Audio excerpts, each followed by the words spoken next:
الله الرحمن الرحيم الحمد لله رب العالمين وصلى الله على نبينا الكريم اللهم علمنا ما ينفعنا وانفعنا بما علمتنا وزدنا علما وفقها في الدين وبعد السلام عليكم ورحمة الله وبركاته إن شاء الله تعالى zamu dora akan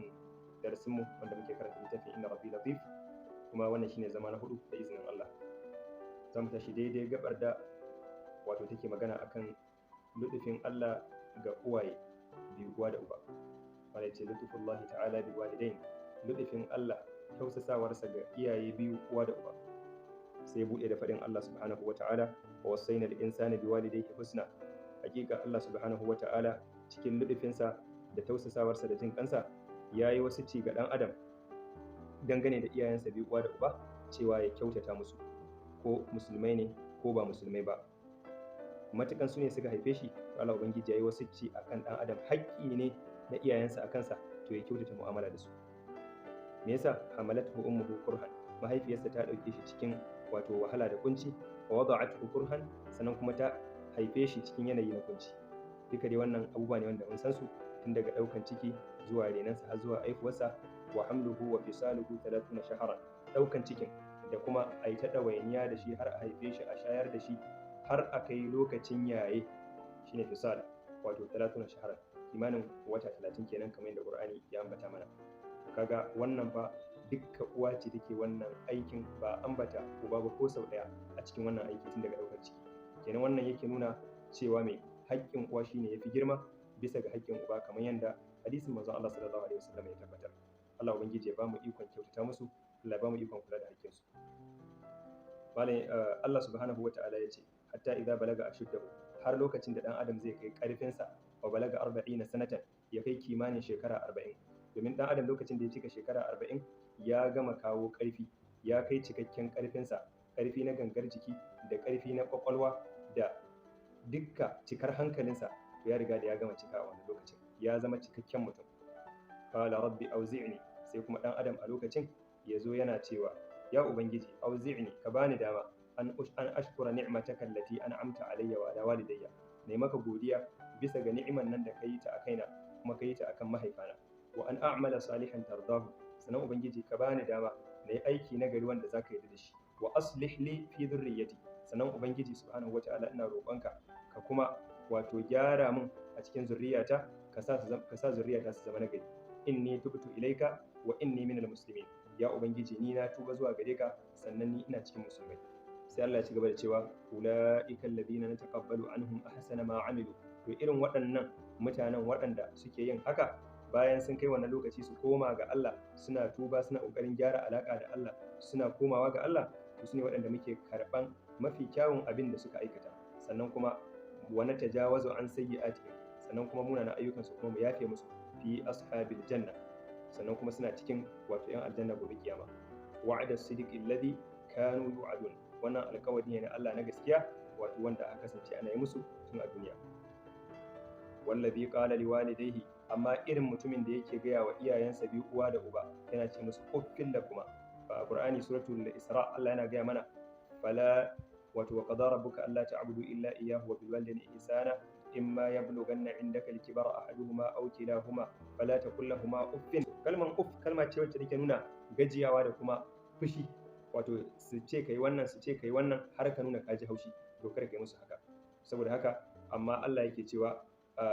wala tanharhuma kuma karka musu tsawa wa kullahuma qawlan kariman ka gaya musu magana wacce take ta karamci ta girmamawa da mutuntawa ko da musulmai ne ko da ba musulmai bane ko da suna maka daidai ko da ba su maka daidai Allah subhanahu wata'ala ya hukunta ya wajabta ya sanya haƙƙin su a wuyanka cewa wajibi ne ka kyautata musu kuma kai musu biyayya iya iyawarka aljannar ka tana karkashin wato digadigan su wa kullahuma qawlan karima waqfid lahumma janaha dhilli min ar-rahma ka sassauta musu fiffiken inuwa na rahma wato kuma ka ce rabbi irhamhuma kama rabbayani saghira ubangiji ka ji kansu ka musu rahma kamar yadda suka ji kaina suka tausaya min lokacin ina kai to Allah yake ba mu labari cewa wallazi qala li walidayhi uffil lakuma wanda yake ga wa iyayensa yana ga musu uff yana nuna musu wato fushinsa da bacin ransa yana ga musu magana ta me da martani yana faɗa suna faɗa kenan ata'idani ni an ukhraja yanzu kuna gaya mun cewa bayan na mutu na shiga kabari za a sake fitar da ni na zo ne wata rayuwa a zo a yi min wani abu wai shi hisabi haka kuke nufi wa qad khalatil qurunu min qabli, ashe kafin yanzu kuma gashi ina kallo an yi karnannuka mutane duk sun mutu ban taba ganin wani ya dawo ba. Wahuma yastaghithani Allah, su ko bayan Allah suna ta roƙon Allah subhanahu wata'ala, suna ta istighatha, suna ta roƙon Allah, wailaka amin, suna cewa kai canka kai imani da Allah, ka dawo ka bi hanya madaidaiciya. Inna wa'dallahi haqqun, wallahi lallai alƙawarin Allah gaskiya ne, za a mutu kuma za a tashi, za kuma a yi hisabi, sannan akwai wuta akwai aljanna. Fa yaqulu ma hadha illa asatirul awwalin, sai ce ai wannan abin da kuke faɗin ba wani abu bane ba, face tatsuniya ce ta mutanen farko. Sai Allah ce ulaika alladhina haqqa alaihimul qawlu fi umamin qad khalat min qablihim min al-jinni wal ins. Irin waɗannan mutanen sune wanda wato alqawl haqqa alaihimul qawl, wato zancen Allah na hukunci na wajabtuwar azaba ya tabbata a kansu fi umamin qad khalat min qablihim min al-jinni wal ins. Irin wato zancen da ubangiji subhanahu wata'ala ya sanya shi a cikin al'ummu waɗanda suka gabata, wato irin alƙawarin da Allah ya yi shi kuma ya cika shi akan al'ummun da suka gabata na azaba da kuma halakar, wato irin wannan ya tabbata a kansu. Innahum kanu khasirin, lallai su wato asararru ne. Sai Allah subhanahu wata'ala ya karkare magana da cewa wali kullin darajatun mimma amil, da waɗancan nagarin da wancan bawa nagarin da aka faɗi wanda yake mai wa iyayensa biyayya, da wannan kuma kafirin wanda yake munana wa iyayensa kuma sannan bai yarda ma cewa in an mutu za a tashi ba. Allah ya ce kowanne yana da wani mataki na daraja akan aikinsa, kowa zai samu sakamako gwargwadon abin da ya yi, ba za a ƙara wa mutum ba kuma ba za a rage masa ba. Duk wanda ya yi mai kyau kawai zai ga mai kyau, wanda ya yi mummuna kuma zai ga mummuna. Walinuwaffiyahum a'malahum wa hum la yuzlamun, sannan za mu cika musu aikinsu kuma ba za mu zalunce su ba, ma'ana za mu cika musu ladan aikinsu. Wato al'allama Sheikh Abdulrahman Sa'di, shahararren malamin tafsiri, ya zo yana bayani akan wannan ayar, yake cewa hada min lutfihi ta'ala bi ibadihi wa shukrihi liwalidayhi. Wannan aya ta wasainal insana bi walidayhi husna, wato daga cikin tausasawar Allah da jin kansa wato ga bayinsa, da kuma nuna godiya da kuma karramawa ga iyaye bisa ga ɗawainiya da suka yi na tarbiyyan 'ya'ya da aihuwarsu da ɗaukar nauyinsu.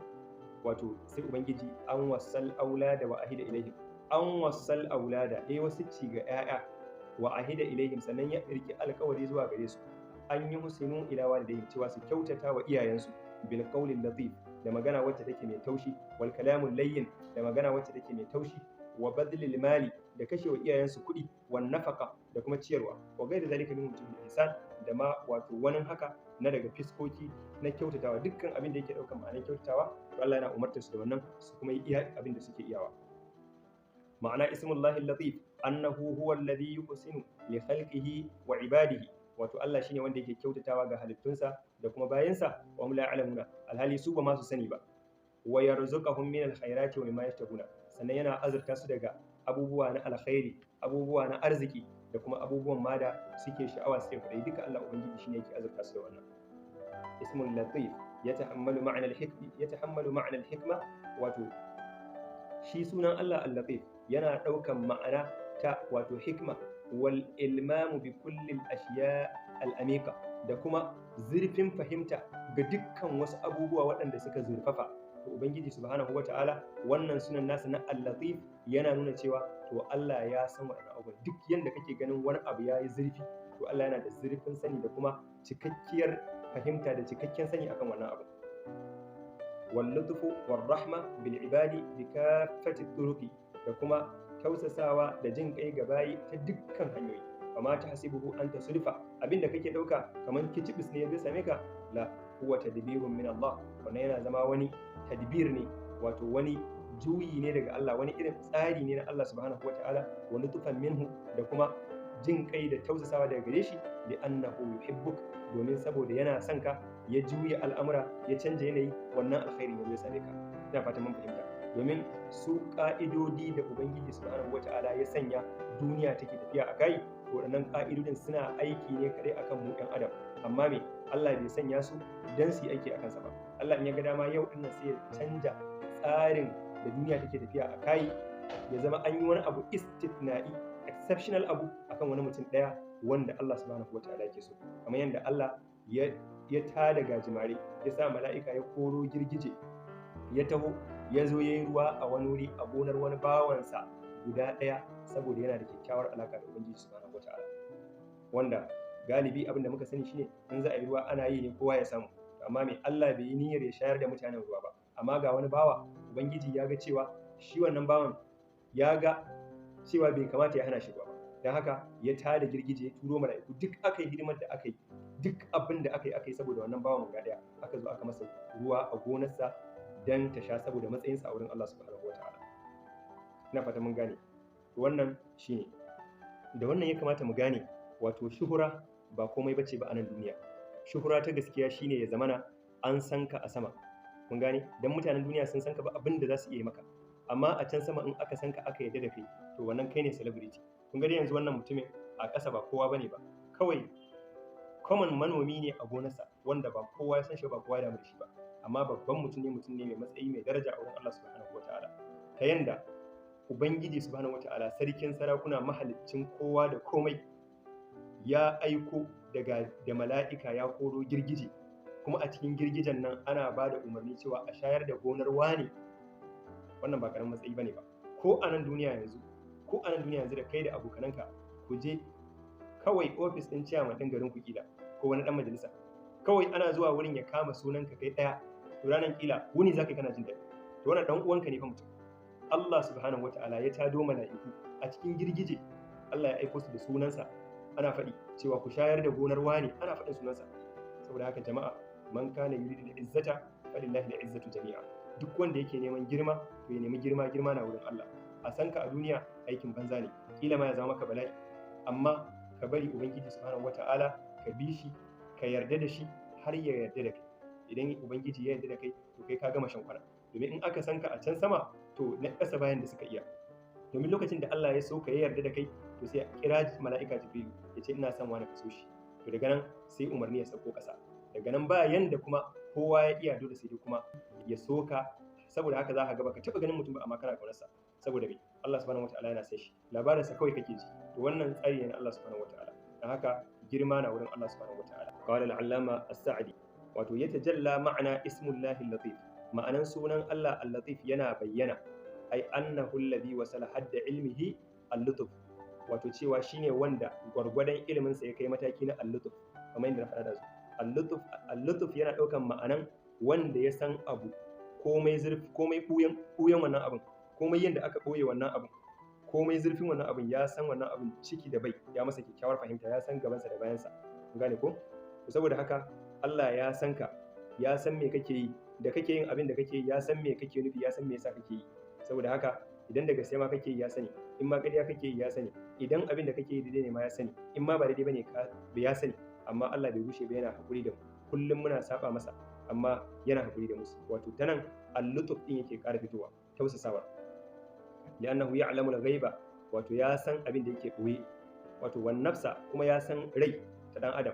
wa ma tahmiluha, da abin da take dauke da shi, da abin da take sakawa, min afkarin, na daga tunane wa humumin, da abin da ya shafi wato humum, abin da ta damu da shi wannan rai din, abin da ta ba muhimmanci take tunani akai, ba sai lalle na matsala ba, abin da ta dauka da muhimmanci. Wal ard, sannan kuma ya san abin da yake cikin ƙasa, wa ma fiha, ya san ƙasa da abin da yake cikin ta, min al-buduri, na daga shuka, da kuma wato dukkan wani abu da yake tsirowa. Wa min lutfillahi bi khalqihi annahu yu'tiyahum bi karamihi la bi ilmihi, ya daga cikin lutfin Allah ga bayansa, yana bashi su kyauta da karamcinsa, ba wai dan la bi amalihim, ba wai dan aikin su ba kawai. Wa yu'tiyahum ma yasluhu lahum, kuma yana ba su abin da ya dace da su. Wa yahtajunahu, sanan abin da suke bukata. La ma yuridunahu, la, ba wai abin da zuciyarka take so ba, abin da ya dace da kai Allah ubangiji yake dauka ya baka. Abin da ya dace da kai, abin da rayuwarka take bukata, abin da Allah a ilimin sa ya san cewa wannan abin shi yafi dacewa da kai, to Allah ubangiji shi yake dauka ya baka. Saboda haka li'anna al-insana la ya'lamu al-khayra wa sharra lahu, domin dan adam bai da ilimin da zai san cewa wannan abin alkhairi ne gare ni ko sharri. Fa yumkin an yurida sharran, domin zai iya yi wa dan adam ya nufi wani abu wanda yake sharri ne amma shi bai sani ba. Fa yamna'uhu Allahu anhu, sai Allah ya hana shi wannan. Wa yahsibuhu huwa khairan, shi yana daukan wannan abin alkhairi ne. Wala ya'lamu hajmal hikmati, wato amma bai san gwargwadon girman hikimar Allah ba wajen hana shi wannan abin, wal lutfi, da tausasawar Allah da jin kai da ya hana shi wannan abin. Domin ba mamaki idan an bashi wannan abin ya zama tashin hankali da bala'i gare shi,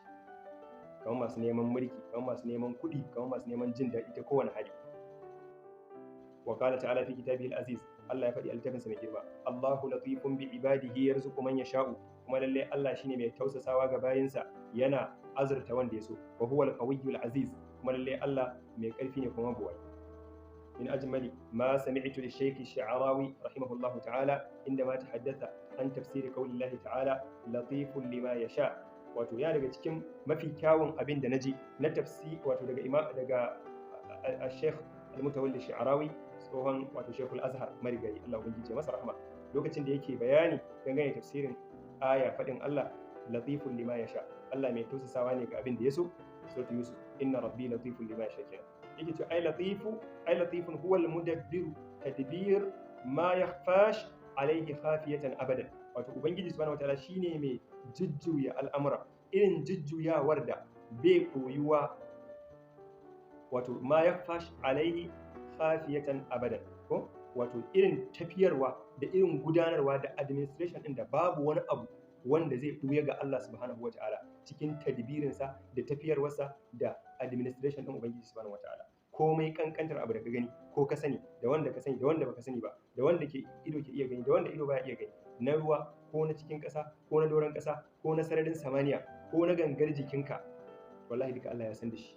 Allah ya san da shi kuma Allah shi ya halicci wannan abun sannan kuma Allah yana da hikimar da ta sa ya halicci wannan abun kuma ya aje shi a inda yake subhanahu wataala wa in min shay'in illa yusabbihu bihamdihi walakin la tafqahuna tasbihahum innahu kana haliman ghafura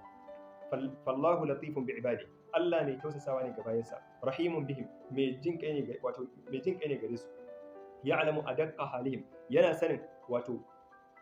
halin da suke ciki adaq wato bisa ga zurfin sa dukkan wani abu da ya buye komai zurfin abu komai yanda suka boye wannan abin Allah ya sani ba wani abu da zaka je ka boye wa Allah subhanahu wataala wa ya'lamu ma khafiya fi sudurihim abin da ya buye a zukatansu ma Allah ya sani la yu'jizuhu shay'un babu wani abu da yake gagarar Allah subhanahu wata'ala yu'amiluhum bi rahmatihi wa atafihi ubangiji subhanahu wata'ala yana mu'amalanta su da rahmarsa da kuma da kuma wato atafinsa wato tausasa masa subhanahu wata'ala mahama balaga minhum min tafsir duk yanda za su kai wani mataki na gajiyawa da takaitawa wajen kula da haƙƙin Allah to Allah ubangiji yana nan yana ci gaba da taimakon su yana ba su agaji domin inda Allah zai ɗauke taimakonsa akan bawansa daidai da in akwai abin da ya yi ƙasa da ƙiftawar ido to mutum ba zai sake rayuwa ba kuma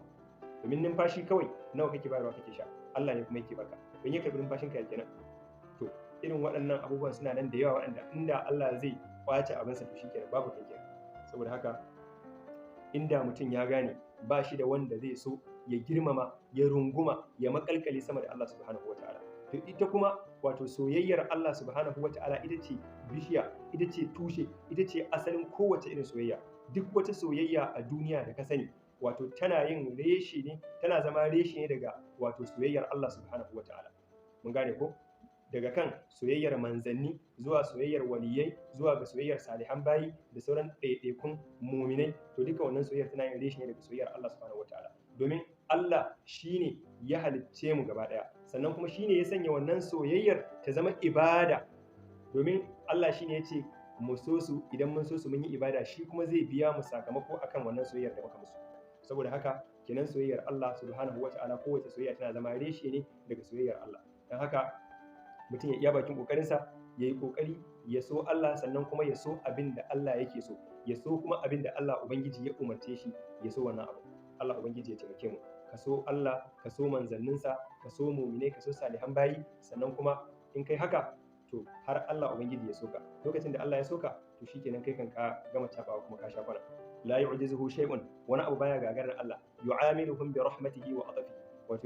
yana mu'amalantar bayi da rahamarsa da jin kansa ma balaga minhum min tafsir duk yanda wani suka kai wani mataki na daga gajiyawa da gazawa da kasa kaiwa matakin da ya kamata su kai na bauta ga Allah subhanahu wataala wa yad'u al-mukhalifina ila al-musara'a fi at-tauba wal ghufran yana kiran waɗanda suka saba masa zuwa ga yin gaggawa wato ga tuba da kuma neman gafara subhanahu athbata ala nafsihi sifatul latif wato Allah subhanahu wataala ya tabbatar ma kansa sifa ta al-latif fi qawlihi inda yake cewa la tudrikuhu al-absar wa huwa yudriku al-absar wa huwa al-latiful khabir wato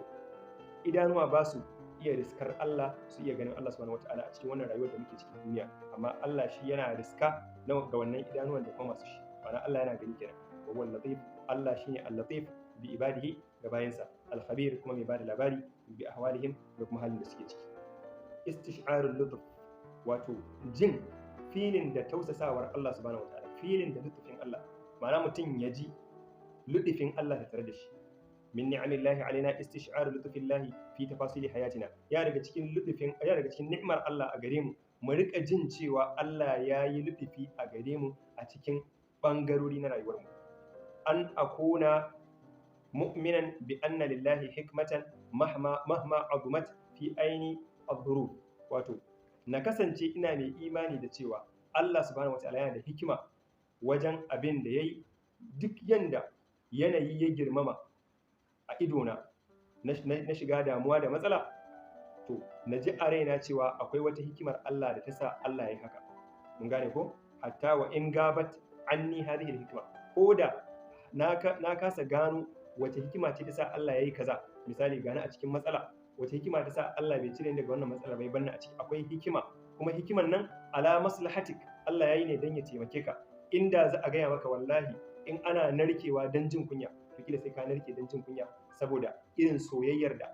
ta ɓuya gare ka wadda Allah yake yi maka sanadiyar wannan matsalar da ka samu kanka a ciki. Domin wannan matsalar da ka samu kanka a ciki ita ce mafi alkhairi gare ka, inda Allah zai buɗe maka haka za ka yi. Fa'alal aqalli, mafi kankanta, aqdi hayati mu'minan bi wujudiha, wato mafi kankanta abin da ya kamata ka yi a matsayinka na bawan Allah, ka ƙara rayuwarka kana mai imani cewa akwai wata hikimar Allah da ta sanya ya jarrabe ka da abin da ya jarrabe ka. Karka ce Allah dan me, Allah me yasa ne kadai, karka faɗa haka. Wannan munan ladabi ne ga Allah subhanahu wataala. La shay'a yu'adilu al-iman bi anna Allah la yaf'alu shay'an sayyi'an abadan. Babu wani abu wanda ya kai mutum yayi imani ya yarda da cewa Allah baya aikata wani mummunan abu ga bawansa. Idan mutum yayi imani ya gane cewa Allah baya aikata wani abu mummuna ga bawa, to ya haɗu da babban alkhairi, kuma ya wato zuciyarsa ta samu daidaito akan imani. Wa anna Allah hakimun, Allah mai hikima ne, kuma latifun mai tausasawa ne, sannan kuma rahimun mai jin kai ne. Uhibbul insana al-fatin, ina son mutum wanda yake mai basira, mai wayayyen kai, alladhi la tamurru bihi shada'id duna istinbat al-hikma, wanda lokaci ko kwanaki na tsanani ba su wucewa hakanan ba tare da ya cire wata hikima ta Allah subhanahu wata'ala akan wannan wato jarrabawa da ta same shi ba, akan wannan tsanani. Sai ya yi ƙoƙari, ya yi tunani, ya gane me ya faru, wace hikimar Allah ce ƙarƙashin wannan abin da ya same shi. Wastilzadur rahma wastish'ar lutf, wato ya samu jin daɗi da ganin wannan hikimar da jin daɗin rahamar Allah a gare shi da har ya jarrabe shi wannan abin, da kuma jin tausasawar Allah a gare shi. To irin wannan bawa lallai bawa ne wanda yake mai basira, mai wayewar kai.